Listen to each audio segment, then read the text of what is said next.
saling menghargai satu sama lain. Jadi kalau kita lihat masalah kehidupan tadi yaitu menghargai bentuknya begini. Jadi umpamanya ada mau bantu dari tetangga ke tetangga itu saling menghargai lah gitu, saling tahu dengan kesulitan gitu kan. Di satu sisi dalam masalah adat dan tradisi kearifan lokalnya gitu saling terjaga dengan adanya perekonomian begini bentuknya gitu kan. Jadi berkaitan dengan adanya suatu tradisi kegiatan adatnya gitu, ya saling mengunjungi lah gitu. Jadi disokong dengan kehidupan tadi secara toleransi, secara kebersamaan, alhamdulillah seolah terjaga lah gitu. Ya kalau kita lihat perekonomiannya itu terarahnya itu sumber ekonomi pertama sekali masalah ekonomi padi atau sawah lah gitu, secara umum. Jadi memang ada tambahannya masalah hortikulturanya itu masalah perekonomian tanaman sayur, ya kan? Masalah infrastruktur lain ataupun umpamanya itu sumber ekonomi yang lain secara usaha. Jadi secara umum yang ekonomi masyarakat Unggan itu boleh dikatakan pertanian semua gitu. Jadi kalau sekarang tambahan dalam kebutuhan rumah tangga, yang ibu-ibunya gitu secara umum mudah merata tenun gitu, songket Unggan dengan motif itu awalnya dulu dirancang oleh generasi itu adalah Unggan Seribu Bukit. Itu. Jadi kini sebagai bantuan di rumah tangga itu yang kaum ibu tuh peran aktifnya untuk membantu rumah tangga itu dengan tenun songket.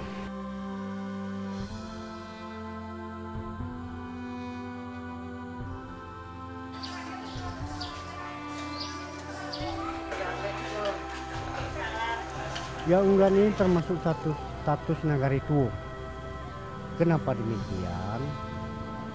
Karena kita lihat dari tahun 1813, waktu itu didelegasikan di Bukit Marapalam dengan suatu momen dalam adat Minangkabau, adat Basandi Sarak Basandi kita belah. Maka sampailah ke Unggan. Yang dilalui Nagari Halaban, Ampalu, Pangkalan Serai, Kuntu, maka sampailah ke sini menempuh hutan belantara. Jadi hutan inilah yang jadi saksi. Di sanalah dibuat satu kesepakatan maka diturunkan ke sini sampai ke satu nagari. Pada abad ke-8 masuk ke Unggan ini waktu itu namanya belum Unggan. Batang Kapeh ditemuilah sekelompok masyarakat di sini. Jadi waktu itu timbul datangnya Datuk Paduka Alam bersama Datuk Raja Indoputo itu ke Unggan. Nagari yang ditempati waktu itu namanya Batang Kapeh. Di sana berkembang. Ini aturan adat kita. Ini aturan adat yang kita bawa bersamaan dengan pengembangan Islam. Maka dari Nagari Batang Kapeh diangkat nama jadi Nagari Unggan.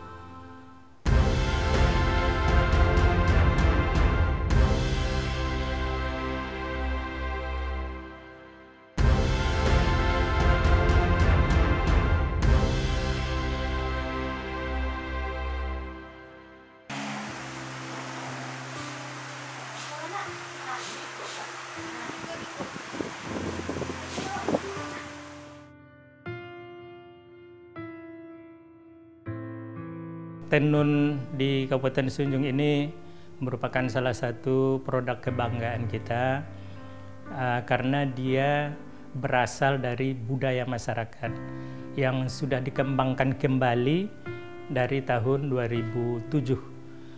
Sebelumnya memang tenun ini tidak begitu memasyarakat karena sudah lama vakum. Dan salah satu penggerak tenun ini memulai lagi usahanya dari 2007.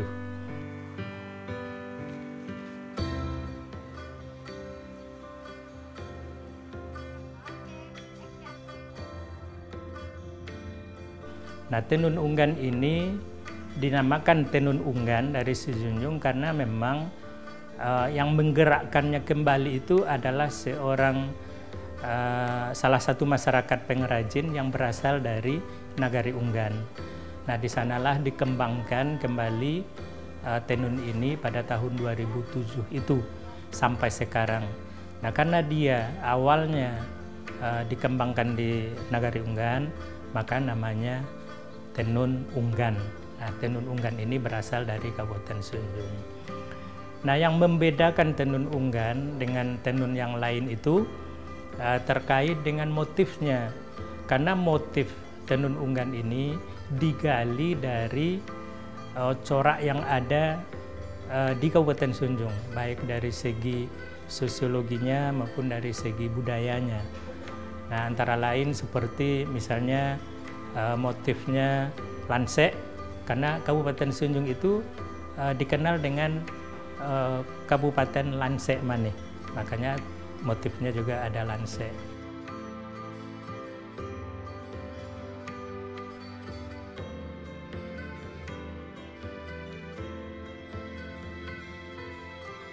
Kemudian karena asalnya juga berasal dari Unggan, Unggan itu kan nagari itu dilingkungi oleh atau dikelilingi oleh bukit-bukit yang begitu banyak, sekelilingnya bukit, maka dibuatlah motif yang namanya Unggan Seribu Bukit. Nah, kemudian demikian juga dengan motif-motif yang lain yang digali dari cerita masyarakat di Kabupaten Sunjung.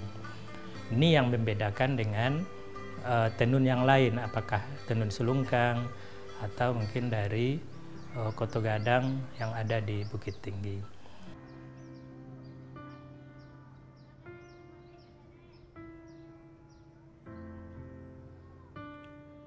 Pemerintah daerah dengan berkembangnya tenun ini tentu mendorong bagaimana agar produksi tenun ini oleh masyarakat kita, oleh IKM kita bisa menjadi salah satu kontribusi bagi pendapatan masyarakat.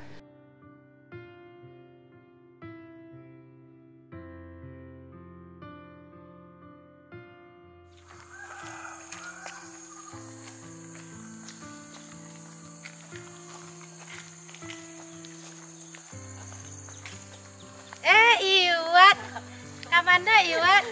Malin juga do? Onde, alhamdulillah. Kadang anak.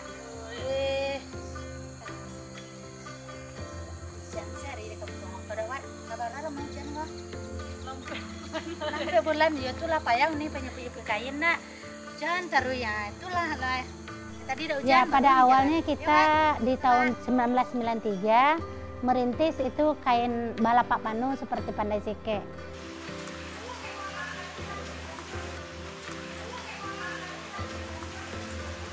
Kemudian kita melakukan inovasi dari tenun songket ke bahan tenun yang bisa dipakai hari-hari. Kemudian dengan kerjasama, nah setelah melakukan pembinaan, maka kemudian lahirlah motif khas daerah Unggan tersendiri. Rija, Yo nih, ikut Kamila. apa ada mengumpul kain? Ayo. Kok baru sudah 2 lay dunia nih? Orang sejenak ya? Yo. Jena 2 lay ya? Nah, contohnya yang ini bahannya, yang ini motifnya adalah Unggan Seribu Bukit. Nah, yang mana motif Unggan Seribu Bukit adalah filosofi Nagari Unggan, yaitu Arab kaligrafi Arab Melayu yang kita tuangkan ke bahan tenun dan songket kita. Nah, inilah satu-satu khasnya Unggan Seribu Bukit. Ini motif Unggan Seribu Bukit yang mana ada unggan koto dan ada unggan bukit, 2 bukit. Kemudian ada di sininya Raja Ibadah, Raja Ibadat, ada juga gebah masjid yang dikandung di dalam makna tersendiri dan didesain ke tenun salah satunya khas tenun Unggan yang ada di Kabupaten Sijunjung.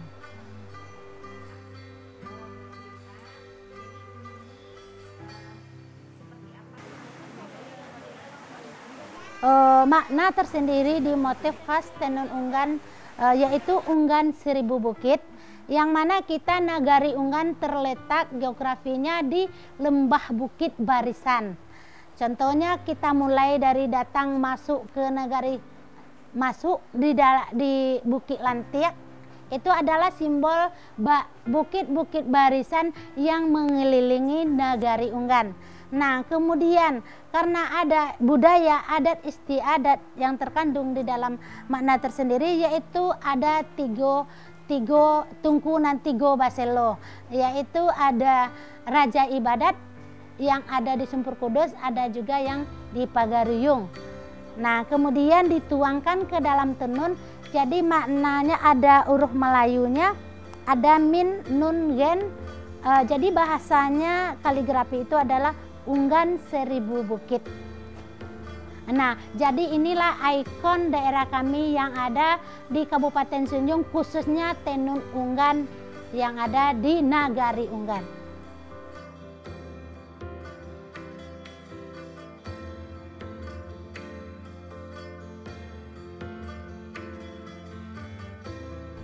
Nah, kemudian dengan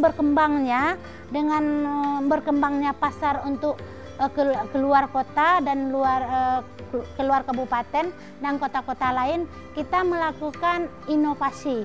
Nah, kenapa kita berpikir dalam inovasi? Kalau suatu produk yang kita munculkan, kalau kita tidak melakukan inovasi, berarti produk kita tidak akan dilirik untuk yang lebih luas. Contohnya, sekarang memakai tenun hanya tidak pejabat-pejabat atau kalangan menengah ke atas, tapi memakai tenun adalah anak-anak muda, anak-anak yang diprioritaskan atau udah uni. Nah, jadi kita mengangkat juga setelah itu motif-motif tren terbaru. Hanya tidak di Unggan saja, tenun Minang ada di mana-mana, tapi khas kita ada tersendiri. Contohnya ini, dari motifnya yang biasa lurik lurus ke depan tegak berdiri. Nah, sekarang kita udah bisa melukis sepertinya adalah bunga setangkai. Kita beri warna di bunganya khas seperti aslinya.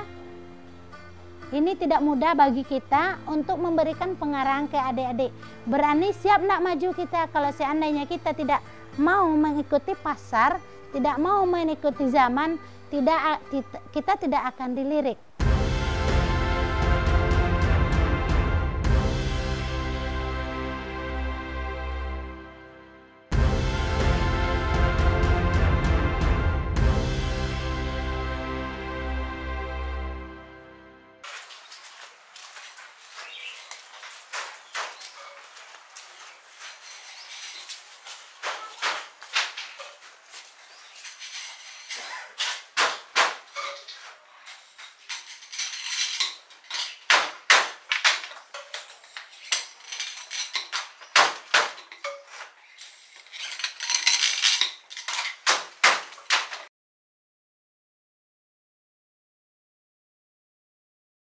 Mata pencarian di kampung saya cuman memotong sama apa namanya Bu, yang bawa angkut kayu. Ya, kadang Bu, waktu itu gajinya kan nggak seberapa Bu, belum kalau memenuhi untuk seharian ya kadang bisa Bu, kadang tidak gitu. Kalau minta jajan masih tergantung pada suami gitu Bu. Makanya Bu Ira mau mengajarkan kami gitu, mau mengajak. Saya pikir-pikir iya juga ya Bu, saya mau ini kata Bu Ira, belajar tenun yuk. Mulanya aku nak mau Bu, aku nak pandai ini. Masalahnya kepala aku sakit kalau lihat benang kayak gini, kepala aku sakit. Kata Bu Ira, besoknya kalau udah pandai nggak sakit loh Lin, katanya. Oh iyalah, aku pikir-pikir, oh ya kalau aku bekerja terbantu juga lah suami untuk jajan anak-anak gitu. Ya senang lah Bu. Masalahnya kalau pengen pergi acara ya Bu, pergi beralik gitu. Masalah biasanya mau beli baju yang gini mahal, yang gitu mahal. Kalau yang baju tenun ini Bu, kesannya mewah Bu. terikuti lah Bu, gaya-gaya kayak orang tuh Bu. Iya.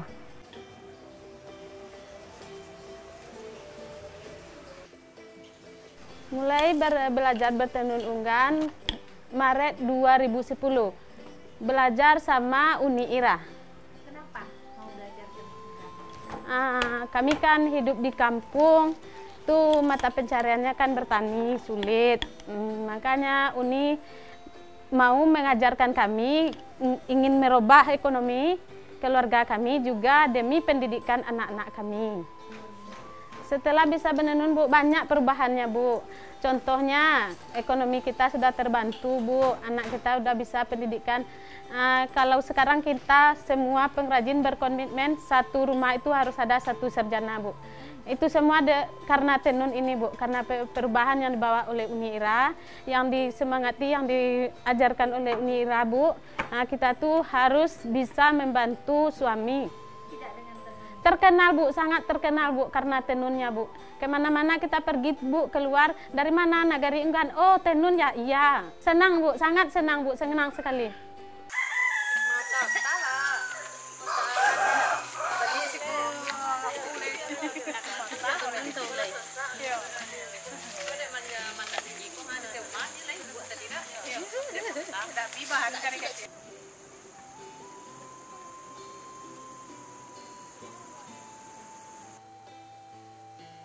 Pemerintah daerah untuk mendorong tenun ini mendirikan sentra tenun di Unggan. Sentra tenun ini fungsinya adalah sebagai tempat untuk peningkatan sumber daya manusia penenun. Sumber daya manusianya maksudnya bagaimana mereka meningkatkan keterampilan mereka di dalam menenun itu sehingga produk yang dihasilkan tentu lebih baik, lebih rapi. Demikian juga dengan motif-motif yang mereka kembangkan. Kita melalui pelatih yang kita cari di beberapa daerah yang sudah mahir mengajarkan bagaimana membuat motif. Sehingga nanti dengan mereka ini pandai membuat motif, tentu mereka akan bisa berkreasi untuk menciptakan motif yang sesuai dengan potensi sumber daya alam yang ada di Kabupaten Sijunjung, seperti flora dan faunanya yang spesifik, kemudian cerita-cerita rakyat tadi yang dituangkan ke dalam bentuk motif. Sehingga motif yang mereka ciptakan ini baru dan khas, dan juga bisa memiliki cerita. Jadi ketika orang membeli tenun unggan, maka ada ceritanya di situ.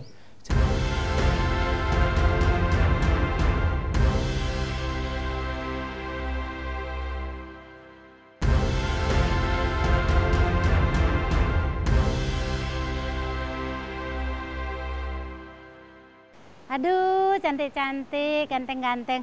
Terima kasih ya Nak yang telah mau memakai produk kita, yaitu produk Gio Parsiloke dan Gio produk tenun unggan lansik maninya. Aduh, ini bajunya kita berkiblat ke Timur Tengah ya. Gaunnya cantik sekali kayak anak ratu raja.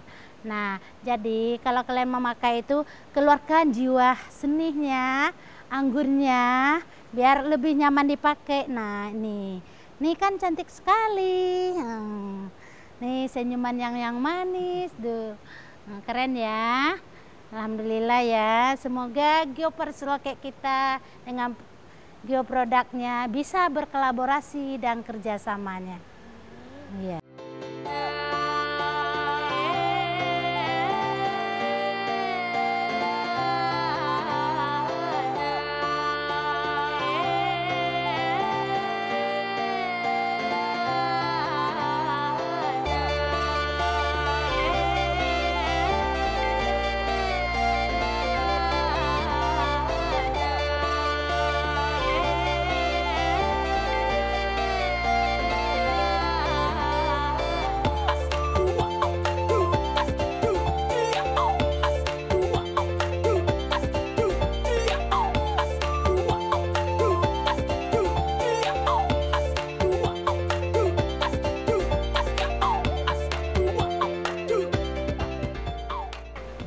Salah satu Geopar Selokek adalah sangat mendukung untuk wirausaha atau UMKM atau industri rumah tangga.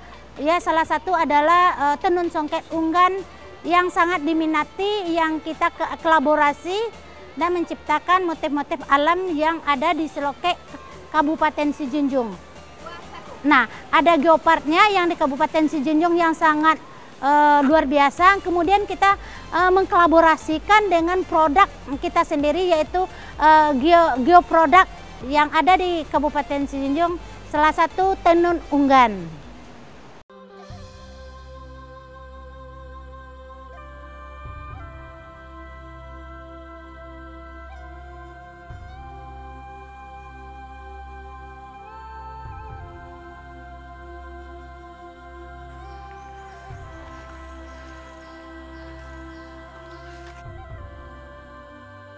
Sekarang kita bisa mengkolaborasi dengan kain-kain seperti tekstil. Nah, kita kolaborasi, kemudian bisa nyambung, nyaman dipakai, tipis, warna bisa bervariasi. Itu salah satu keunggulan motif tenun unggan yang ada di kabupaten kami, khususnya Nagari Unggan. Masyarakat biasa pun sudah memakai, contohnya acara pesta di kampung kita. Udah dianjurkan pakai baju kurung dengan tenunnya. Kemudian anak-anak sekolah ada kolaborasi sedikit ada tenunnya. Mencintai produk kita sendiri, memakai produk kita sendiri. Apalagi pada Lebaran, itu pada pengrajin-pengrajin itu pada memakai produksi sendiri. Kalau tidak kita, siapa lagi yang mencintai produk kita sendiri?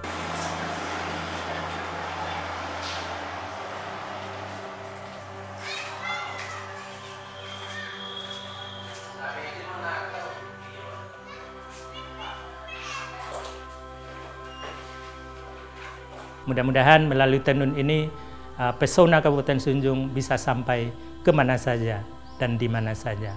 Tidak hanya di dalam kabupaten, tetapi tentu di luar kabupaten secara nasional, dan juga tentu kami harapkan ini suatu saat akan mendunia.